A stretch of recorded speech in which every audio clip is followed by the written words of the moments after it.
Hello friends, welcome back to learn of techno platform. आज का हमारा सेशन रहने वाला है फीटर फर्स्ट ईयर का, जिसमें हम एमसीक्यूज करने वाले हैं।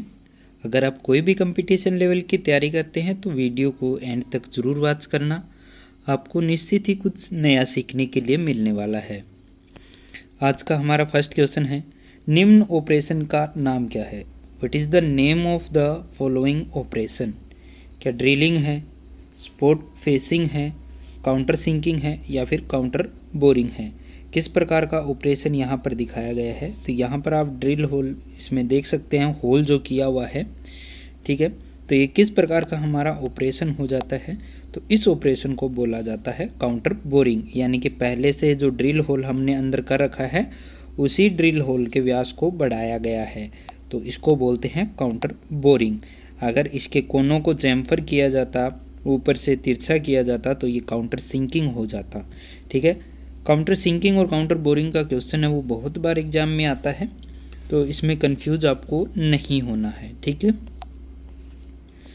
नेक्स्ट क्वेश्चन है, यदि ड्रिल छिद्र ड्रिल आकार से बड़ा है, यदि ड्रिल छिद्र है वो ड्रिल आकार से बड़ा है तो इसका क्या कारण है?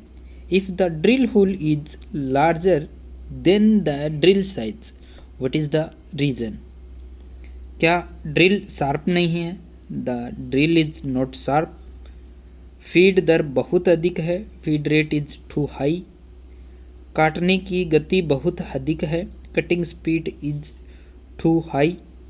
कर्तन किनारे के कोण असमान है, the angle of the cutting edge are unequal. तो क्या इसका राइट आंसर हो जाता है? ड्रिल होल जो हमारा किया है वो ड्रिल आकार से क्या है, बड़ा है, यानी कि 10 mm का हमारा ड्रिल है और ड्रिल होल का जब साइज मापते हैं तो 11 या 12 mm आ रहा है। तो ये किस कारण से होता है? तो ये हमारा होता है कर्तन किनारे के कोण असमान होने के कारण। The angle of the cutting edge are unequal.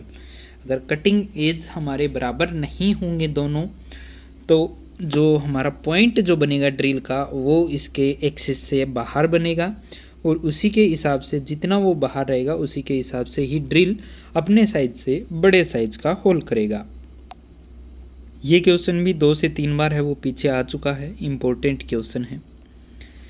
Next question है, चूड़ी के दोनों सतहों से जुड़ने वाले शीर्ष सतह को कहते हैं? The top surface joining both the surface of the thread is called। Bangles, यहाँ पर चूड़ी की बात की गई है, ठीक है। तो यहाँ पर थ्रेड्स आना था, यानी कि जो चूड़ी की दोनों सतह हैं जुड़ने वाली शीर्ष सतह को क्या कहते हैं? यानी कि एक चूड़ी की ये सरफेस होती है और एक ये वाली होती है, इन दोनों को ऊपर वाले भाग को क्या बोलते हैं? क्या रूट बोला जाता है, क्रेस्ट बोला जाता है, फ्लैंक बोला जाता है या फिर पिच बोला जाता है? ऊपर वाले भाग की बात की गई है, तो ऊपर सबसे ऊपर क्या होता है? सबसे ऊपर जो हमारा भाग होता है वो होता है क्रेस्ट। क्रेस्ट यानी कि चोटी। ऊपर का भाग क्रेस्ट होगा हमेशा, जो चोटी होती है। नीचे का भाग होता है वो रूट बोलते हैं, रूट यानी कि जड़। तो जड़ हमेशा नीचे रहती है, क्रेस्ट चोटी, चोटी हमेशा ऊपर रहती है। तो इस हिसाब से हम इसको याद रख सकते हैं, ठीक है। रूट यानी कि जड़ें, जड़ें जमीन में नीचे रहती है, क्रेस्ट चोटी जो हमेशा आसमान की तरफ ऊपर रहती है। तो ऊपर वाले शीर्ष सतह को क्या कहते हैं? क्रेस्ट बोला जाता है। तो बी इसका राइट आंसर हो जाता है। नेक्स्ट है, ग्राइंडिंग की विनिर्देश 32, 24, 6H8V में V क्या दर्शाता है? What does V stand of the Grandson's specification? ये ग्राइंडिंग आना था यहाँ पर। 32, 24, 6H8V, तो V यहाँ पर क्या दर्शाता है? क्या बॉन्ड को, क्या स्ट्रक्चर को, एब्रेसिव को या फिर ग्रेन साइज को? तो यहाँ पर क्या दर्शाता है? वी की अगर हम यहाँ पर बात करें तो वो दर्शाता है हमारा बॉन्ड। तो किस प्रकार का बॉन्ड है? वी यानी कि विट्रीफाइड ये बॉन्ड हमारा रहता है। ठीक है, इसमें मैं आपको बता दूं, सबसे पहले होता है एब्रेसिव, फिर होता है ग्रेन साइज, फिर होता है ग्रेड, फिर होता है स्ट्रक्चर और फिर होता है बॉन्ड। ठीक है, abrasive, grain size, grade, structure और बॉन्ड। ठीक है, और इसमें जो सबसे पहले वाला नंबर जो दिया होता है, सबसे पहले वाला जो नंबर दिया होता है या फिर बॉन्ड के बाद वाला जो नंबर दिया होता है वो कंपनी का कुछ स्पेसिफिकेशन नंबर रहता है। ठीक है, तो वो कंपनी का होता है। बीच के जो हमारे 5 अक्षर होते हैं वही हमारे लिए इम्पोर्टेंट होते हैं। इसमें सबसे पहले वाला एब्रेसिव, फिर 2 नंबर ग्रेन साइज, फिर ग्रेड, फिर स्ट्रक्चर और फिर बॉन्ड रहता है। ठीक है, abrasive, grain size, grade, structure और बॉन्ड। तो इसमें क्या राइट आंसर हो जाता है? ए इसका राइट आंसर हो जाता है। Bond is the right answer.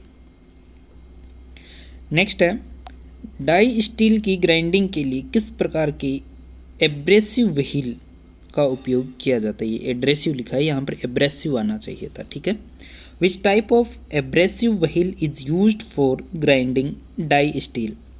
क्या सिलिकॉन कार्बाइड का, green silicon carbide, white silicon carbide या फिर ब्राउन सिलिकॉन एल्यूमिनियम ऑक्साइड का? ठीक है, और वाइट एल्यूमिनियम ऑक्साइड है, सॉरी सिलिकॉन कार्बाइड नहीं है। तो क्या इसका राइट आंसर हो जाएगा? तो यहाँ पर डाई स्टील की बात की गई है, तो इसके लिए हम किस प्रकार का एब्रेसिव यूज करते हैं? तो white aluminium oxide abrasive wheel use करते हैं। ठीक है, तो सी इसका राइट आंसर हो जाता है। नेक्स्ट क्वेश्चन है, कौन सा शब्द व्यक्तिगत अपघर्षक ग्रेन्स के बीच मौजूद बॉन्ड की मात्रा को इंगित करता है? Which term indicates the amount of bonds that excite between individual abrasive grains? तो क्या ग्रेन साइज होता है, ग्रेड होता है, एब्रेसिव होता है या फिर स्ट्रक्चर यानी कि संरचना होता है? ठीक है, बॉन्ड की मात्रा कौन दर्शाता है कि इसके अंदर कितना बॉन्ड भरा जा सकता है? तो बॉन्ड की मात्रा कौन दर्शाता है?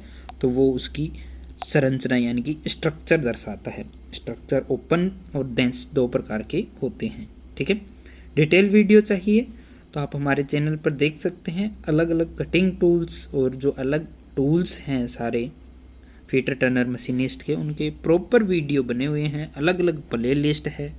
ठीक है, एक एक टूल को डिटेल से डिफाइन किया हुआ है, तो वहां जाकर आप विजिट कर सकते हैं। नेक्स्ट क्वेश्चन है, निम्न वर्नियर माइक्रोमीटर में एक्स के रूप में चिन्हित भाग का नाम क्या है? What is the name of the part marked as X in the following vernier micrometer? X यहाँ पर दर्शाया गया है, तो क्या यह बेरल है, थिम्बल है, डेटम लाइन है या फिर वर्नियर डिवीजन है? तो किसके बारे में दर्शाया गया है? देख सकते हैं आप, एक्स यहाँ पर आपको दिया हुआ है। तो ये जो एक्स से डिनोट कर रखा है ये दर्शाता है हमारा वर्नियर डिवीजन। ठीक है, जो किस पर बनी होती है? बेरल या स्लीव पर बनी होती है। ठीक है, थिम्बल पर थिम्बल डिवीजन होती है। ठीक है, मेन डिवीजन के बाद सब डिवीजन और वर्नियर डिवीजन भी हमारी बेरल या स्लीव पर बनी होती है। तो ए इसका राइट आंसर हो जाता है, सॉरी वर्नियर डिवीजन यानी कि डी राइट आंसर हो जाता है इसका। ठीक है, नेक्स्ट है, निम्न टेलीस्कोपिक गेज में एक्स रूप से चिन्हित भाग का नाम क्या है? What is the name of the part marked as X in the following telescopic gauge? यहाँ पर दिया हुआ है एक्स रूप से चिन्हित भाग, तो क्या स्प्रिंग है, हैंडल है, फिक्स्ड लेग है या फिर टेलीस्कोपिक लेग है? तो किस प्रकार की लेग है आप देख सकते हैं, इसमें स्प्रिंग लगा हुआ है इस लेग में। ठीक है, यानी कि ये लेग आगे पीछे मूवमेंट कर सकती है, और जो लेग हमारी आगे पीछे मूवमेंट करती है वो क्या होती है? टेलीस्कोपिंग लेग होती है। ठीक है, फिक्स्ड लेग इस साइड वाली फिक्स्ड लेग रहती है। ठीक है, तो डी इसका राइट आंसर हो जाता है। नेक्स्ट क्वेश्चन है, निम्न टूल का नाम क्या है? What is the name of the following tool? तो टूल आप देख सकते हैं, क्वेश्चन ये आया है, पीछे आया है, वो उससे थोड़ा सा अलग है। मैंने आपको बताया था कंफ्यूज नहीं होना है, इम्पोर्टेंट क्वेश्चन है। तो दूसरा क्वेश्चन है वो यहाँ पर आ चुका है। तो क्या इसका राइट आंसर हो जाएगा? क्या ये रीमर है, स्पॉट फेसिंग टूल है, काउंटर सिंक टूल है या फिर काउंटर बोरिंग टूल है? तो किस प्रकार का टूल ये हमारा हो जाता है? तो देख सकते हैं कि टूल शंकु के शेप में बना हुआ है, ठीक है। तो ये किस प्रकार का है? तो काउंटर सिंक टूल है। ये ड्रिल किए गए किनारों को चैम्फर करने के लिए, उससे बर वगैरह हटाने के लिए, ठीक है, काउंटर संक हेड स्क्रू या काउंटर संक हेड बोल्ट को स्थान देने के लिए यूज किया जाता है, प्रयोग किया जाता है। काउंटर संक हेड रिवेट भी यहाँ पर हम प्रयोग में ला सकते हैं। नेक्स्ट क्वेश्चन है, निम्न ड्रिल बिट में एक्स रूप से चिन्हित कोण का नाम क्या है? ड्रिल बिट आप देख सकते हैं एक्स रूप से चिन्हित इस एंगल को कर रखा है। What is the name of the angle marked as X in the following drill bit?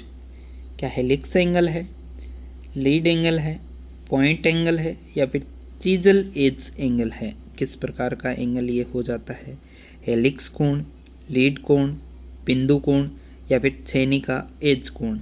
तो किस प्रकार का कोण हमें यहाँ पर दिखाया गया है?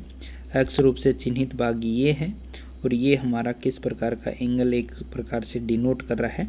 तो वो होता है हमारा पॉइंट एंगल। ये पॉइंट एंगल को दर्शा रहा है, ठीक है। ये मटेरियल के अकॉर्डिंग अलग अलग रखा जाता है, ठीक है। तो आज की वीडियो में बस इतना ही। वीडियो अगर आपको अच्छा लगता है तो अपने फ्रेंड सर्कल में ज़रूर शेयर कीजिए। हमारे चैनल पर डे शाम 8 बजे आपको एक नया वीडियो मिलता है, तो आप हर रोज़ शाम 8 बजे हमारे चैनल पर विजिट करना ना भूलें। Wish you all the best.